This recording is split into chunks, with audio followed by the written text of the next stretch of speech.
Hello gang, ComponentFault here, and I am back today to talk to you a little bit about a relatively new game that I found. I found it maybe a few weeks ago, called Mechabellum. Last few days I've been playing it more and more, really like it. It's an Autobattler. It's quite different than any of the other Autobattlers that I've ever played. It's quite deep, there's lots of very interesting decisions to be made. And I thought I would put together this video to give you an overview of how the game worked, basically how it plays out.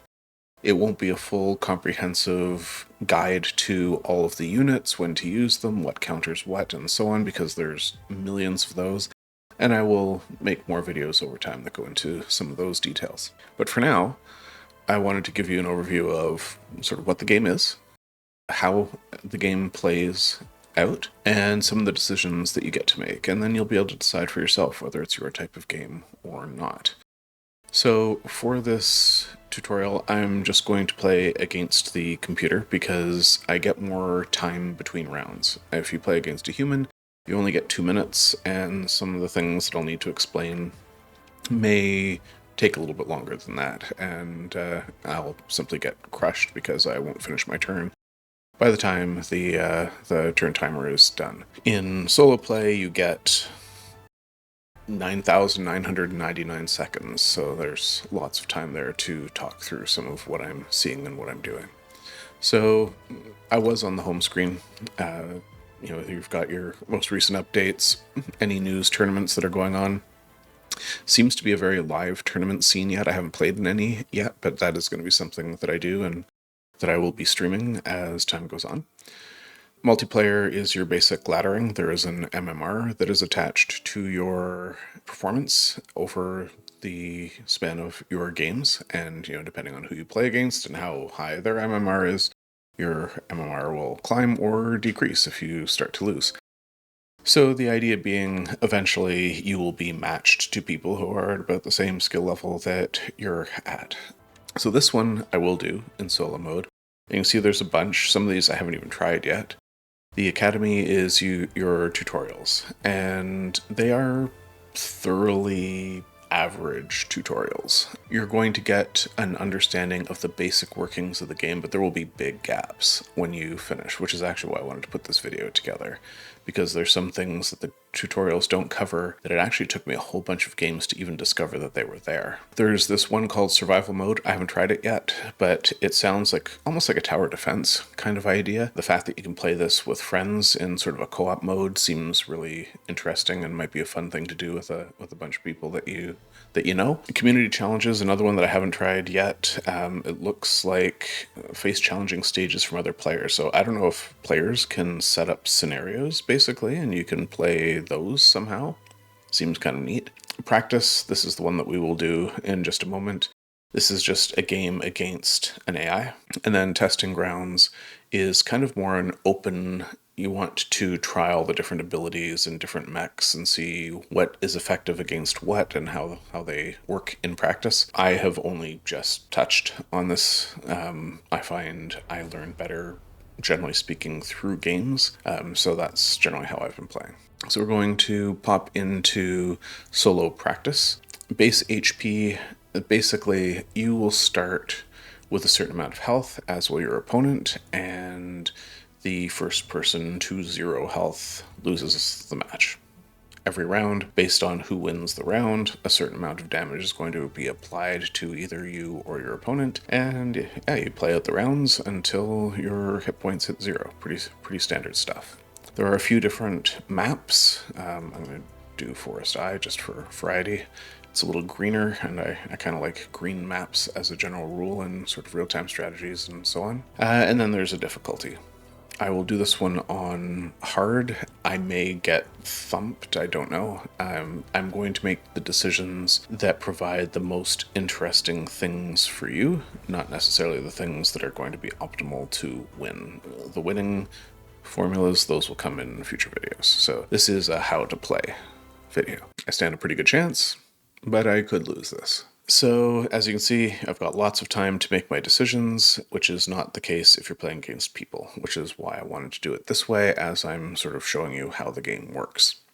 So we get in, and the very first decision that you have to make is sort of who the commander for your army is going to be. Now, you saw the base HP was 4,500, and you can see some are higher than that, some are lower than that. Basically, what it does is based on the strength of the abilities and your starting units, that 4,500 is adjusted up if you've got a bit of a weaker hero, or down if you've got a bit of a stronger hero. Let's go through them and see what we've got. So, the Rhino Specialist, they have all of them have a single ability. So the ability for the Rhino Specialist is get one rank 2 Rhino free on round 4. This is candidly not amazing. It's a free unit, which it's not useless, but the Rhino is a bit of a difficult unit to use well, and rank 2, we'll get to what ranks are in a little bit, isn't mind-blowing. And chances are pretty good by round 4 you will have units that are much, much stronger than the Rhino. So really, if you're getting this hero, you're probably actually getting them for the high hit points. I'll get to the units that they come with in a little bit, because there's a little bit more to explain there. The Giant Specialist. So giant units, these are the biggest mechs in the game. Mechs are, robots basically that are fighting each other. So giant units no longer consume supplies when being unlocked. This amounts to quite a bit of money. So although you've got starting units that are shown here, and as I say, I'll walk through what they all are in a little bit, you get to unlock basically almost all of the units over the course of a game. You can unlock one per round, and giant units are pretty expensive to unlock. There's a cost that they call the money system supply in this game. So it will cost you a lot of supply typically to unlock the giant units. So her specialization is you don't have to spend supplies to unlock giant units, which is better than it sounds. That normally costs about 200 supply, which is pretty meaningful. And it can be the difference between having your giant units available on the field this turn versus next turn. So not bad by any stretch, but it's not overwhelmingly powerful either. The Elite Specialist obtains an extra 100 supplies in the first round only, but is able to immediately recruit rank 2 units, which basically means every unit that you put on the board comes in at a higher experience total, higher level. That is actually quite a good benefit, but it comes with a downside. They're also more expensive to recruit. The higher the level they are at the time you recruit them, the more expensive they are. They can also gain levels on the battlefield, which we will see in the game that I'm going to play in just a moment. So if you don't take this, you aren't locked out of rank 2 units by any stretch of the imagination. It's just they'll all come into play as rank 1, and then you can level them up. And in terms of how high the levels can go, I think the highest I've ever seen is level 6. So the last one, and you can see her health total is quite a bit lower, and that's because it comes with what is actually quite a powerful unit. Get one rank 1 Farseer for free on round 3. So a Farseer is in a category of what are called rare mechs. And those are ones that you can't recruit through normal means, or you can't unlock, I should say, through normal means. But if you pick a hero that has access, like the Farseer, to a rare unit, or there are other mechanisms in game between rounds where you can buy access to some of the rare units, then you can unlock them and then you can build as many of them as you want. The Farseer is, I think, one of the newest units in the game, and it is very powerful. So you can see that just by virtue of having access to that, her health total starts a lot smaller. So before we make our final decision, I'll just quickly go through the starting units. There's only a few variations on a theme here. You'll see these patterns repeat quite a lot. So starting with Arclights. So these are categorized as medium anti-swarm bots. Their shtick is they fire an energy beam that can make short work of light units, and that's pretty accurate. They're really good against soft targets. They can be upgraded so that they can do considerable damage to bigger units as well, but out of the gates, they will be pretty good at dealing with chaff. Small, light units in large masses. They're pretty good at that. And then there's the Stormcaller, heavy rocket launcher. So this is a very fragile unit, and it excels at super long-range splash damage in a large area. It's unable to attack units that are in close range of it. So this is one of those units that you want to protect well. They're very, very strong. They can be actually quite frustrating to play against sometimes if they're well protected because they do so much damage, but they're very vulnerable. They only attack ground, which means they're very vulnerable to air, and anything that gets close, Stormcallers can't hit them. Getting close can be quite a challenge, but once you're there, you can take them down pretty easily. These guys are, they're a very good unit, but you need to have good battlefield positioning and you need to have things around them to keep them safe. So we have, once again, the Arclight, which we talked about. Steel Balls are, I think, one of the most interesting units in the game. They are high speed, high hit point units. They can be very, very tanky, especially when they're fully upgraded. And basically, they attack using a laser that basically does more damage the longer the laser is applied to the target. So these can start, especially in groups, can start to take out some pretty big units. If you get 8, 12, they come in sets of 4, of these together, all focusing on something that doesn't last very long, doesn't matter how big it is. They are ground only, which is their primary vulnerability. They can be prone to being taken out by big anti-mech stuff, but they have a couple of abilities that allow them to do things like pool their hit points together, to do things like increase their armor and so on, that can make them very, very tanky, in which case air is generally the better way to take them out. So they're an interesting unit. One of my personal favorites. They're not great in every circumstance, but they're fun and they work pretty well. So Fangs are the first of 2 ground, we call them chaff units. These are ones that come in fairly large masses. They tend to die in fairly large masses, and they are very good at running defense and distracting big mechs.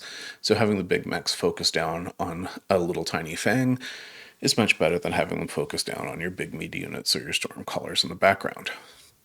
They do credible damage at range. They can fire into the air as well, which is kind of nice. While you'll probably have a lot of these on the board, they're not going to carry your arm. They're going to die, generally speaking. Your Sledgehammer, this is a heavy tank, probably in the same weight class as the Steel Balls that I mentioned earlier. They also can become very tanky, sorry. They have things like the damage sharing and extra ways of regenerating hit points and so on. So they can be pretty durable out there. They hit pretty hard, ground only. I would say these are probably better than Steel Balls if your goal is to try to take down individual mechs. Steel Balls are better, rather, if you're taking down individual mechs. Sledgehammers are generally better if you're taking down chaff. So Steel Balls we talked about, and then the last are melee bots called crawlers. These are sort of almost the definition of chaff in this game. They're melee units. They're very fast. They move around pretty quick. They get around the board pretty fast, and they can get in the way pretty fast. And basically their goal is really to cause havoc. If an entire group of them does get a hold of something, they'll tear it down pretty fast. If you played StarCraft, these are Zerglings, basically. They will die very easily. You'll have a lot of them. And if they get to the target, they can rip it down very fast. So that is the sort of overview. And those are the first choices that you get to make. So I think for the purposes of illustration, maybe I'm torn. I kind of want to show you the Farseer because it's a rare unit and otherwise I may not get access to it in this game. But at the same time, the Giant Specialist gets to deploy, lots of the big heavies earlier. I'll do the Farseer. So I wind up with a bunch of crawlers and a bunch of Steel Balls. So very ground oriented. I have nothing that's anti-air. I can see so this is the map. So you can see there's a dividing line. This is my side, this is his side. We both have 2 towers, and we can position our units pretty much anywhere we want on our side of the map. They're going to basically run into each other when I hit end deployment, and they're going to fight, and whoever's left at the end wins the round. Based on how much you have surviving at the end of the round dictates how much damage you are doing to the opponent. It's something that's probably easier to explain as it happens, so we'll get to that in a little bit. So what are the towers? at first, when I first started to play the game, my first thought was the object of the game is to not let the towers fall, and then if both towers fall, you lose the round. That's not what happens. The armies fight until one army is wiped out entirely. But what happens is if one of these towers is taken down, it applies a 9-second debuff to your entire army, and it slows them, it makes them do less damage, and makes them take more damage. It's awful. And so losing a tower can suddenly change the tide of an entire battle. Losing both towers, unless you are also taking his towers out as well, will normally lead to a loss. 18 seconds of being debuffed like that is a very long time. Now, the towers themselves can be upgraded. I'll get to sort of what all of these abilities are in a little bit. Normally in your first round, though, you don't have a lot of supply. So you've got 200 to start, and you can see in round 2, I'll have 400, in round 3, I'll have 600, 800, 1,000, and so on. It keeps going up until the game ends. So then you can start getting into some of the fancier stuff. So for now, I am in the situation where I can buy the 2 units that I started with. There are certain little battlefield one-offs that I can buy if I've got money left over, which I won't for the first couple of rounds, so I will explain to them when I go to actually select one. I can also unlock units, and you can see there's a lot of them, and they all do different things. And so it's going to be beyond the scope of this video to go through all of them. I will just describe really the ones that I am using and sort of what they're generally good at. But before I unlock anything, I want to take a look at what it is that he's got in terms of units. So he has Mustangs. So these are one of my favorite sort of light units. They're very fast. They do anti-air and anti-ground. They're a little bit more durable than some of the other chaff. They can be upgraded to do pretty good damage at range. So they're, for a light unit, they're quite good, quite versatile. And then there's the marksman, also air to ground. So basically they're hard hitting. They don't shoot super frequently, and they're not super durable. So what is he? He's a speed specialist. So all of his guys move very fast. So the Mustangs with the speed specialist is actually going to be a bit of a problem.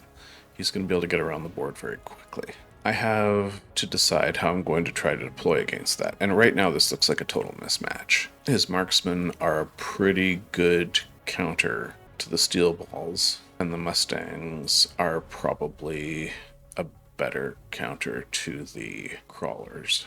So I am probably in the first round going to want to try to take out a tower if I can and use that debuff to my advantage. So I'm going to actually place, and you can rotate them so they can be lengthwise or horizontal. What's the advantage of going lengthwise?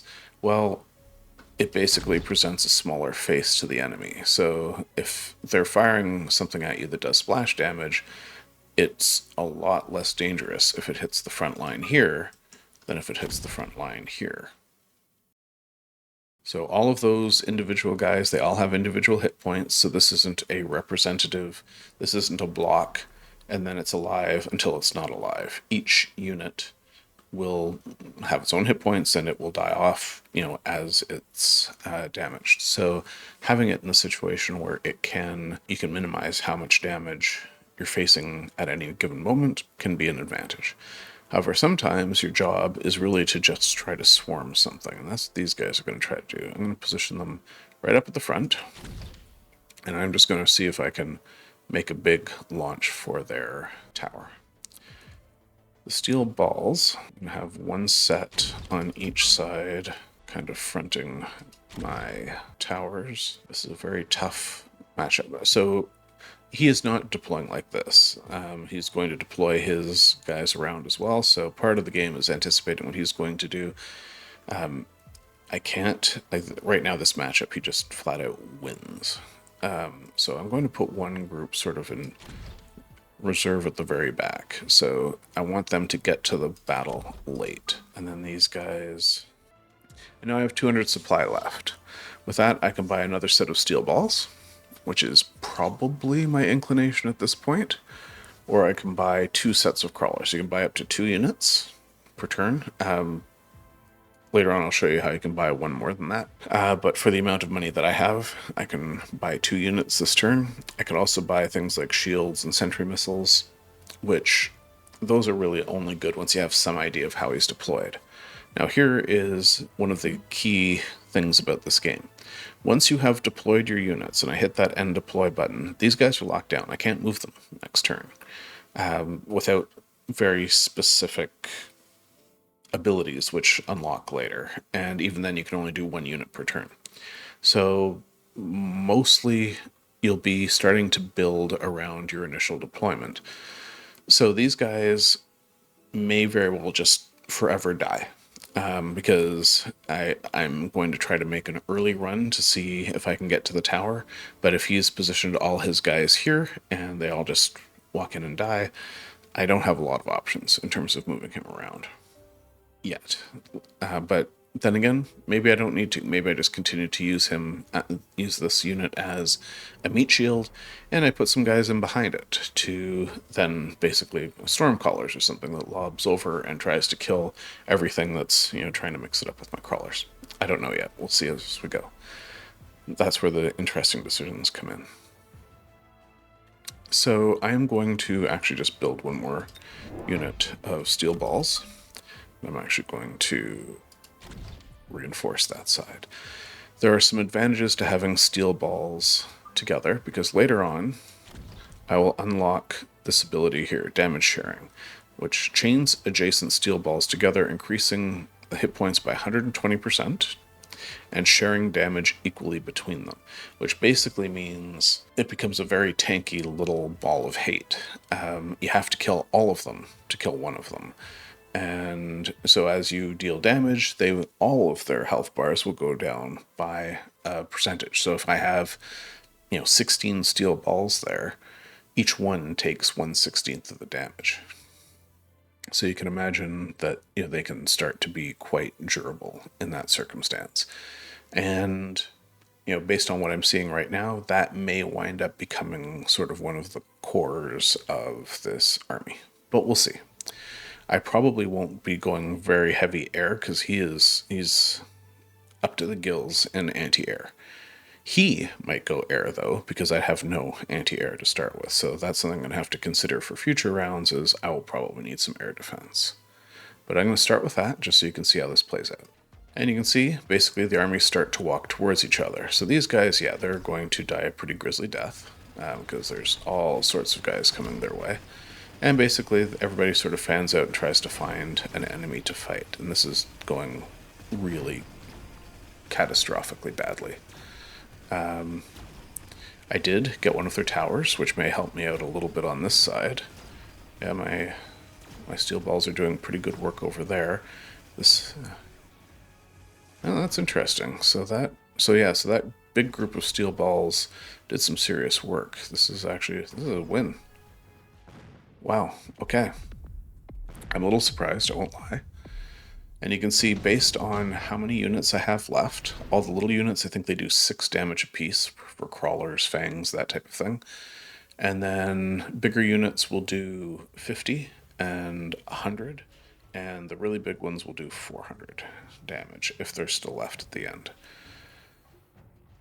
And then between rounds, you now have your next decision that you get to make. You can take one of these upgrades. This particular example, they're all free, but they aren't always. Some of them have a credit cost. I can choose none of them and get an extra $50 instead if I want to do that. So let's take a look at what I get. So Scorpions, which is a very large, very good anti-mast unit tank. I can increase its attack by 15%, its health by 15%, and its range by 5%, but it costs more to recruit. Still, that's a pretty good buff, so that's an interesting one if I do decide I want to go with Scorpions. Hackers are kind of interesting, because their thing is they will basically try to take control of enemy units. They're hard to use well, they're very, very fragile, but when they work, they can sometimes steal something really big from the enemy, and that can be a pretty big turning point. And this upgrade basically means as soon as I unlock hackers, I'm recruiting them at level 3. which is also pretty good if hackers are going to be part of my strategy.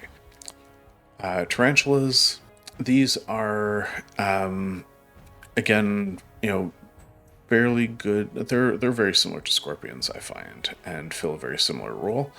So this one, again, I can immediately recruit these guys as rank 3. That's not bad. Neither scorpions or tarantulas are anti-air, though, which is a bit unfortunate. And then anti-interference module, basically a unit can basically carry one of these special upgrades with it, and only one. This one is an anti-interference module, which basically means that they will be immune to the debuff that comes from a tower going down. And then there's a similar debuff, it's not nearly as punishing, but it exists, that some of the units can apply. Actually, the hacker can apply it. Making your unit immune to that paralysis, was pretty good. Except, you kind of, this early in the game, I wouldn't want to take it, because my goal is actually really the way I tend to play is I tend not to want my towers to fall. So trying to predict which unit is going to somehow still be around at the end, too hard. But I think I might take the elite tarantulas. And I can show you then how those work probably in the next round. So then you can see we've got 400 supply, and we go again. And now you'll notice I can't move these guys anymore. They're locked in. This one, though, has an up arrow sitting beside it. What does that mean? Well, it means that I can promote it. It killed enough stuff that it gained XP, and I can promote it and this one over here to level 2 crawlers, which may very well be something that I do. Might give them a little bit more staying power. If I want my tarantulas, that's these guys here, you can see it costs 50 to unlock, but then it's 400 to buy. So I could unlock it this turn, and then start buying them next turn, which is, I think, exactly what I'm going to do. So yeah, 400 to buy because they come in at tier 3. So they're pretty expensive. These are now the same price as a heavy unit. Once again, I'm still weak against air, so if he, in fact, I'm completely vulnerable to air. So if he deploys any air units, that's not great for me. But I think I'm going to risk it just the same. I think I'm going to promote those. I'm going to plop down another set of steel balls. And now that I see how he's deployed, I have 50 left over. I can not spend anything, and I will have access to that 50 in the next round. It's not a bad way to go. I could put a missile down. It's also not a bad way to go. Also, an option that's available at this tower is I could borrow from next round. So immediately obtain 200 supplies, but I get 300 fewer next time. So it cost me 100 to get 200 now. It cost me 100 in the future to get 200 now. Not terrible. In fact, actually, I use that quite frequently. And then the other thing you can do is I promised earlier that I would show you how you could get as many as 3 units around. You can also use mass recruitment, which costs 50 and increases the number of units that can be purchased this round only by 1. So in this case, I've only bought 1 unit, so that doesn't really help me.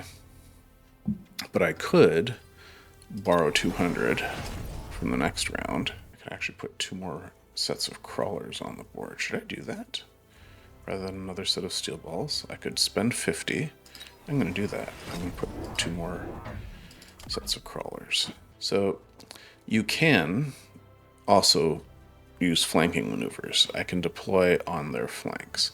The problem is, as you may have guessed, is these guys are locked in once they're down. And that means that it's a relatively easy thing to counter. I will do it now and again, but not generally right out of the gates. So I'm going to put 2 more sets of chaff in front of my steel balls here to help the steel balls get into position and work their magic. And that next turn, what I'm hoping is to get 1 tarantula on the board and maybe buy that damage sharing upgrade. But I may need to get anti-air on the board too, we'll see. So I take a look, I do not see, oh, he's got a hacker. So So you can see he's going to slowly take control of all my guys. This is where the chaff is so important, because now my steel balls can kill it before he takes any of my steel balls away, which is maybe the best part of the game, is how often you can say balls. So this is looking like a loss on one side. Well, yeah, we'll see. If I actually, you know what? I think this is going to be a win overall. So right now his Mustangs don't have a very good answer for the durability of the steel balls. So that's working quite well. So that went pretty well. And because this is my round 3, you see it dropped my Farseer, and I'll show you that in just a minute. That is at least an anti-air. So let's see what I get in terms of upgrades. So you can see some of these now have a cost. For free, I can get an improved War Factory. So the War Factory is the biggest unit in the game. It costs 800 out of the gates to deploy. I think this will make it 1,000. They are good, but they will hurt you because there's an upkeep cost that goes with having them, unlike most other units. So they become a good thing to sort of push you over the top into a victory, but it's hard to build an army around them, at least I find. But if I got this, it would increase their hit points by 40%, which is huge. They're very durable as it is. Attack by 15%, range by 10, and decreases its attack interval, which is, of course, how fast it attacks, but increases the recruitment cost. So if I wanted a final win condition to be a War Factory, that's not a bad one to take. I am at least 3-4 rounds from that being even remotely viable. For free, I get a deployment module, which basically means this is one of the ways that you can move guys around for free. I can equip one of the units with a deployment module, which means now I can, between rounds, move it around. Otherwise, as you saw, you normally can't. I have the improved firepower control system. The attack of units equipped with this item is increased by 70%. That's solid. And then the absorption module increases the equipped unit's hit points by 30% and converts 90% of the damage dealt to hit points. So I'm going to take that because what I have found is it is a wonderful combination with the damage sharing. Now you can see, because I borrowed from this turn, I actually don't have enough money to do that. So what am I going to do? I'm going to go further in debt. I'm going to borrow again. And that allows me then to buy that. And when you buy one of the techs, all of your corresponding units get the techs. Any new ones that you build will have that tech. So that's all very good. Promotions, though, are by individual unit. So I could promote one set. I'm actually also going to give them the, what's called, absorption unit. Now, I have a Farseer, which is air and ground. So this is one of the ones that can do an EMP. So this can basically, an EMP, it removes basically all of the tech from an enemy unit for, it doesn't say how long. A few seconds, it's not super long, and decreases its movement speed. It's quite good, especially if you're fighting, big, heavy units. In this particular case, though, I think what I'm going to do is I'm going to put this, I'm going to have this sort of follow up from the rear with the gear. They're not terribly fast. These guys are pretty speedy. Now, I can't get the tarantula like I hoped to this round because I borrowed. I kind of forgot about that. So I'm actually going to show you what some of these do. So I'm going to put a nuke down, or, well, a sentry missile down here, in hopes that I can just simply knock out his hacker. But basically what will happen is you can see that pale blue circle here. As soon as an enemy unit comes into that space, the missile will fire once and hit it very, very hard. Once the missile is used up, it is done. However, if nothing happens to come into the space, the missile will stick around until the next round. However, I don't know that I've actually ever seen that really happen. The other one that you can use is a shield. So the shield is not going to be supremely useful for me here because most of the fighting so far has been on his side of the map, and you'll see I can only put the shield entirely on my side, unlike the missile, which can sort of creep onto his side. But if I put the shield here, for example, what will happen is it will create a bubble, and anything range will have to destroy the bubble before it can hit what's sitting inside of it. The bubble doesn't move, which is why I think basically all my units are just going to rush right through it, and they're all going to be fighting over here, so I don't think it's going to be all that terribly useful. So what I think I may do with my other 100, I could either set up a couple more missiles,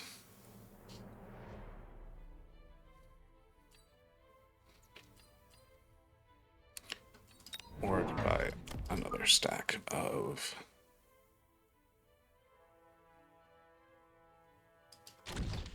crawlers. And that's what I will do. So this could be a bit of a turning point, although my steel balls are quite powerful now. Nothing like powerful balls. So let's see what happens here. So the nuke should engage. There you go, hacker down. But he does. Oh, he has 2 hackers on this side, so that could be a bit of a problem. So you can see he's currently trying to take hold of one of my steel balls, but I think I'm going to get him before he can do that. Yeah, this looks like a win. He hasn't gone air. And now against a human, I think they would have clued into the fact that I have no anti-air at all, really. And they would have come after me. So this is the hard bot is not playing very hard at the moment. All right. So now I can get 2 ranks of rank 2 wasps, which does give me a little bit of air support. These are light. They do air and ground. They're pretty fast, and they do a lot of damage until the unit starts to fall apart. So they're light. They're the lightest class of aircraft.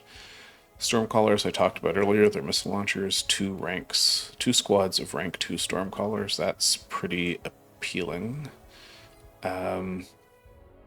Sabertooths are these are the heavy tanks. So these are good against sort of medium strength opponents. So far, he doesn't really have any of those. I don't think the Sabertooth is all that terribly useful. And then the Rhinos are really good against, they're just really good in melee. So if they get up close to something, it doesn't really matter too much what it is, they will wreck it. But their biggest problem tends to be actually getting them there. You kind of have to start them way back because they actually move pretty quick and they're very aggressive. Otherwise, they're way out in front of your army and they just die. I'm actually going to go with the wasps because I feel like this not having any air at all is a problem. I'm going to deploy these guys from the corner because I want them to arrive late to the game. And then I'm going to buy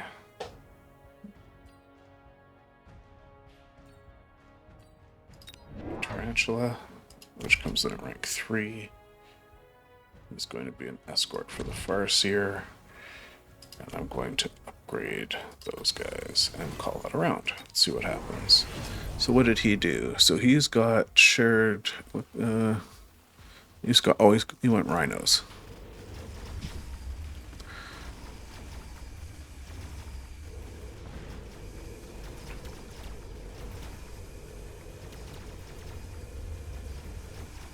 So yeah, he's doing a much better job against my steel balls now. But he's losing hard on this side.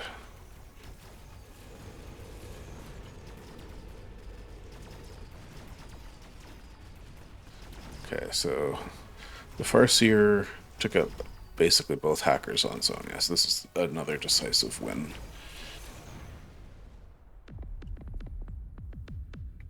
So this is starting to cascade. It's going to get increasingly hard for him to come back because he hasn't got very good counters for most of what I've got on the board. I'll also show you what a battlefield effect looks like. So these have a cooldown, which means I can use it. It basically goes in an inventory on the left side of my screen, and I can use it in any round I want, but once I use it, I can't use it for 3 more rounds. So basically, this one is a smoke bomb. So this basically well, I'll show you what you do. So I'm basically going to put it a big strip here, and basically anything in the smoke has massively decreased range.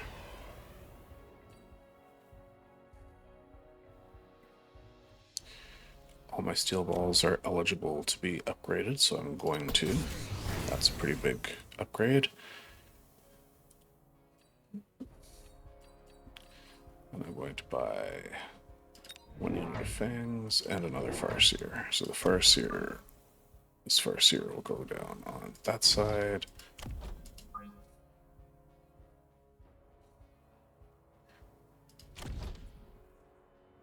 Okay.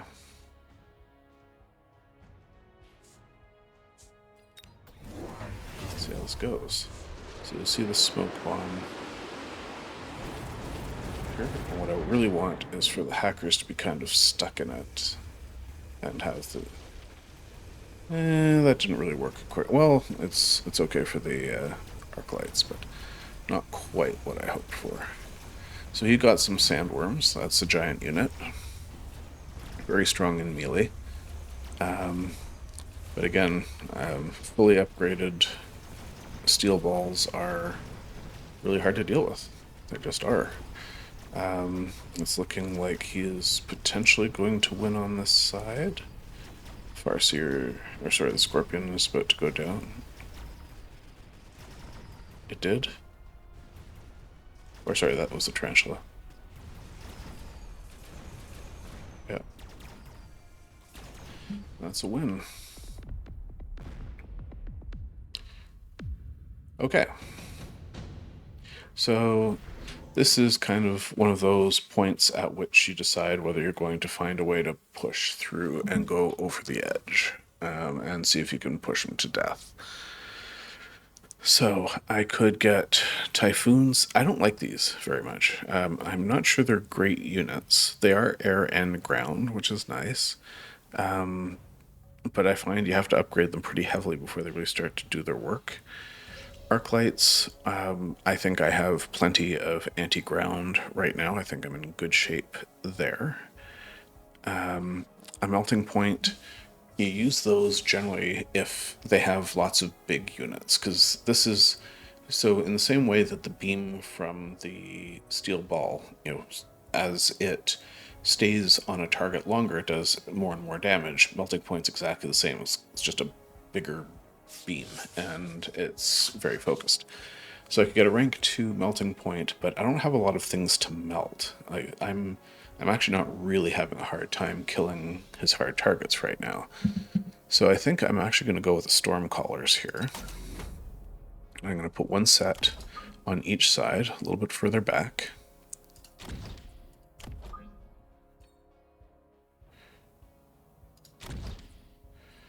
And these are there for, basically anti-ground. And then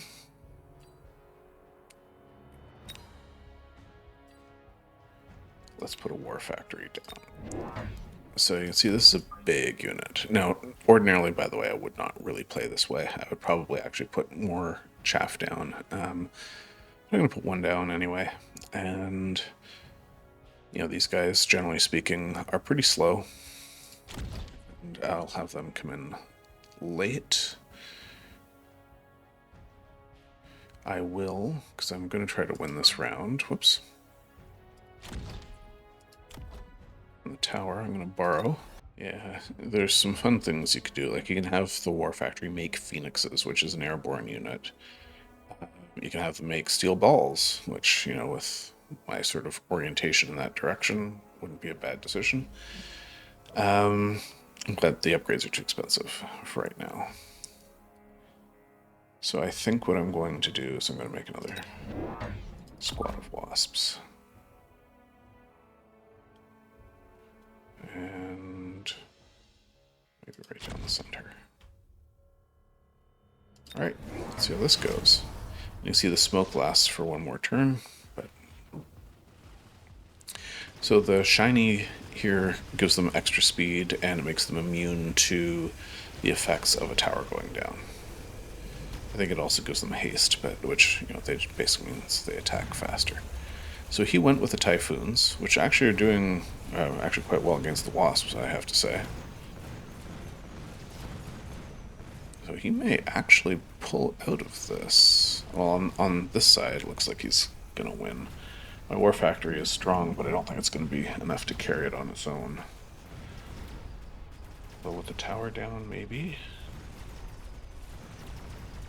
Yeah, okay, this is a win. So it feels like the towers were quite instrumental there.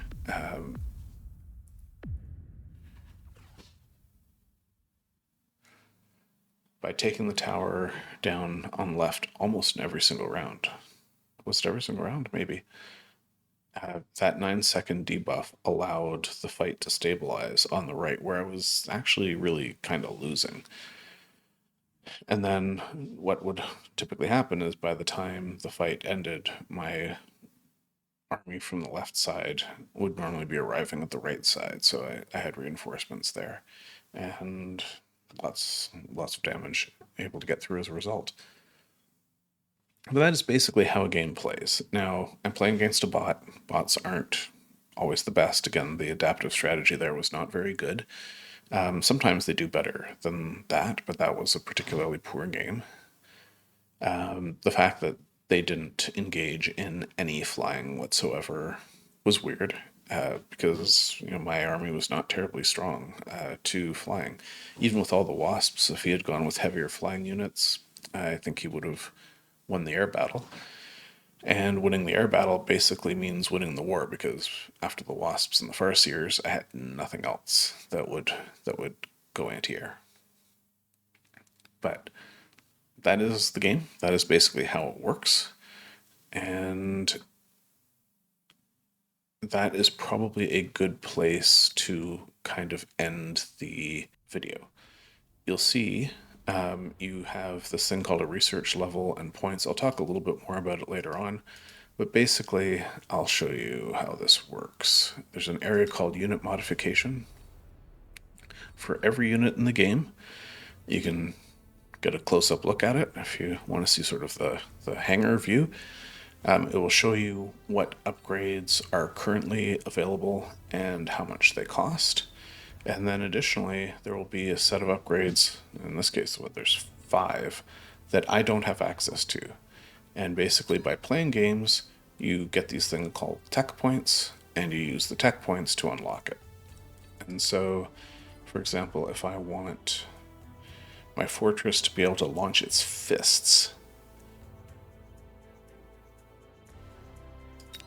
with a rocket punch, I can unlock it. Now, I can only have 4 equipped at a time, so I have to pick something else that I don't want. So perhaps, unfortunately, these are all really good. But suppose I don't want the fangs.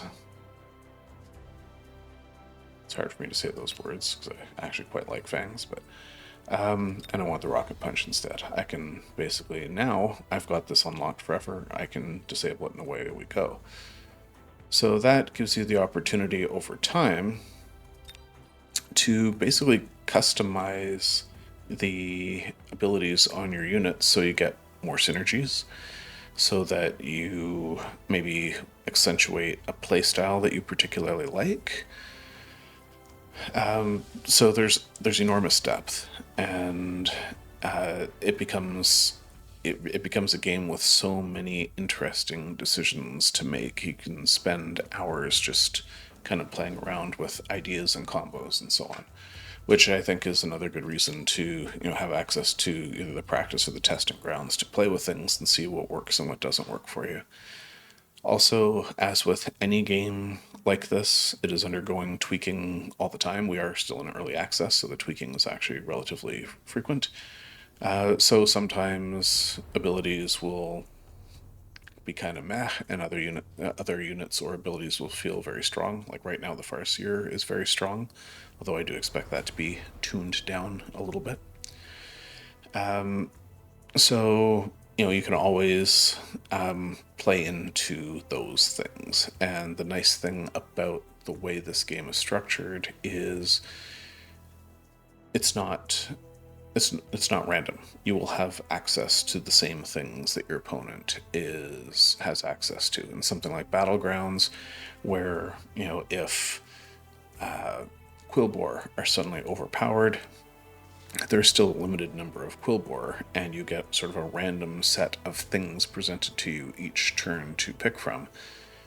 The problem there is if you aren't lucky enough to get Quillbore, and three of your opponents are, you just lose. And that is really not the case in this game, which is part of its appeal. I like Battlegrounds, it's fun. It makes for a less serious competitive game than this one does. So for laddering and so on, Hearthstone Battlegrounds, I'll just go in and I'll just muck around, play with builds, have some fun, but don't worry too much about my MMR. Here, as we start to stream this more often, I will be focusing on trying to, genuinely get better as a player and increase that MMR. Right now it's 0 because I've played exactly 0 ranked games. But that's what I'm going to be doing for a large part of the time that I'm on stream. And as I say, I'll have a whole series of videos that are, documenting both my learnings as I go, as well as some spotlights on individual units and so forth. So stay tuned for more of that. So if you did stick around until the end, I want to thank you. I appreciate you staying with me through this. I hope you come to like this game as much as I do. I think it's just brilliantly designed. It's a lot of fun. It's chill, but still tactically deep. It's really, really well put together.